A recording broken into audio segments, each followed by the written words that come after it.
سلام المسيح أحبائي مستمعي راديو دوجما في كل مكان. أهلا بكم في حلقة جديدة من كلامه الحلو.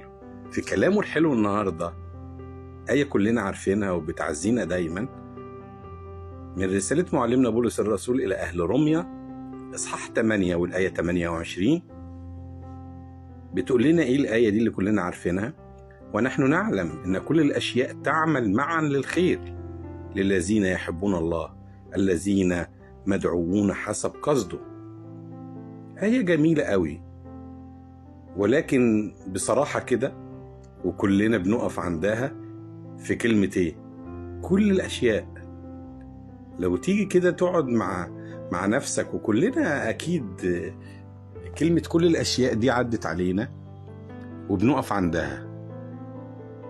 معقول كل الأشياء تعمل معا للخير؟ كل الأشياء تعمل معا للخير. يا رب كل الأشياء؟ يقول لك يا ابني كل الأشياء تعمل معا للخير للذين يحبون الله. كل الأحداث، كل الأحداث، كل اللي جاي، كل اللي جاي، كل اللي راح، كل اللي راح. هي الآية كده.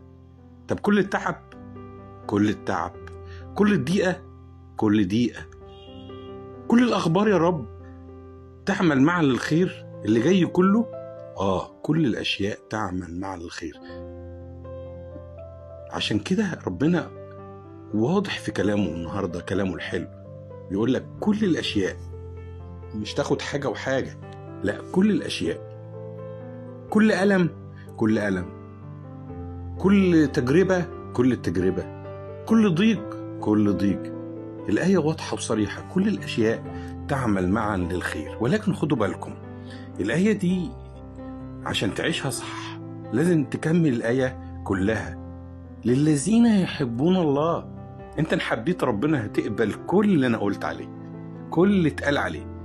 ضيقة، تعب، ألم، أخبار حلوة، أخبار وحشة، أخبار تضايقك، أخبار تفرحك، أحداث سمعتها، أحداث شفتها، أمور ظهرت مرة واحدة فجأة في حياتك، في بيتك، في أسرتك.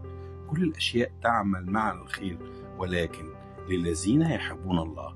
اللي بيحب ربنا بيعرف كويس قوي إن كل الأشياء تعمل معا الخير للذين يحبون الله. اللي بيحب ربنا يعرف إن كل الأحداث بتعمل معا للخير. اللي بيحب ربنا يعرف إن كل ضيقة ليها قصد في حياتك وهتتحول لخير. اللي يحب ربنا يعرف إن كل تعب، كل ألم، كل تجربة جاية، ولكن ربنا يحولها للخير وللتعليم، ولحياتك هتبقى أفضل. كل الأشياء تعمل معا للخير للذين يحبون الله. طب في حد عاش الآية دي؟ كتير عايشينها، في كتير في القديسين عاشوها، في كتير كمان في العالم ناس وسطينا، ناس فعلا بيحبوا ربنا، بيقولوا دايما إن كل الأشياء تعمل معا للخير للذين يحبون الله. ولكن أكتر حد عاشها بصراحة في العهد القديم وهو أيوب البار. أيوب في إصحاح 21 آية صريحة جدا. بيقول يا أيوب: عريانا خرجت من بطن أمي وعريانا أعود إلى هناك. الرب أعطى، الرب أخذ، فليكن اسم الرب مبارك. يا أيوب، كل اللي انت عديت بيه ده اسم الرب مبارك. كل الحاجات اللي انت خسرتها اسم الرب مبارك. كل الأمراض اللي جات لك ليكن اسم الرب مبارك. كل الأحداث اللي حصلت لك ليكن اسم الرب مبارك. فهي دي يا جماعة الآية اللي احنا النهاردة من كلام ربنا الحلو، من كلام ربنا الحلو. بصوا كمان عشان تكملوا الآية صح وتعرفوها بقى مين هيقدر يعيشها ومش مين، ومين اللي مش هيقدر يعيشها. كملوا الآية: الذين هم مدعوون حسب قصده.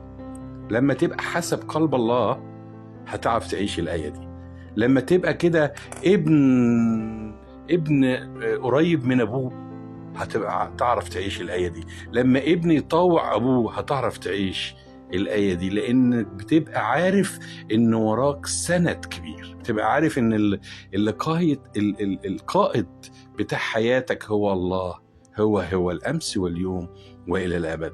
أحبائي، عايز أختم مع حضراتكم بحاجة النهاردة من ضمن كلامه الحلو. عايز تعيش سعيد؟ ما تبنيش سعادتك على حاجة انت ما شفتهاش.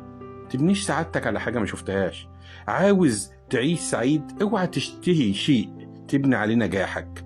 ما تبنيش نجاحك على حاجة انت ما شفتهاش. تبنيش سعادتك ونجاحك على حاجة منتظرها. لا، ابني سعادتك على الحاجة اللي موجودة، على الحاجة المتاحة، على الحاجة المتوفرة. عاوز تبني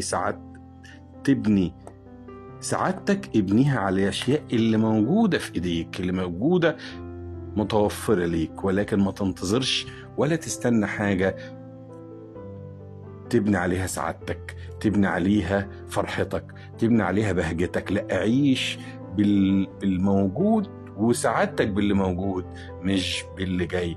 ولكن نرجع لآيتنا نقول كل الأشياء تعمل مع الخير للذين يحبون الله.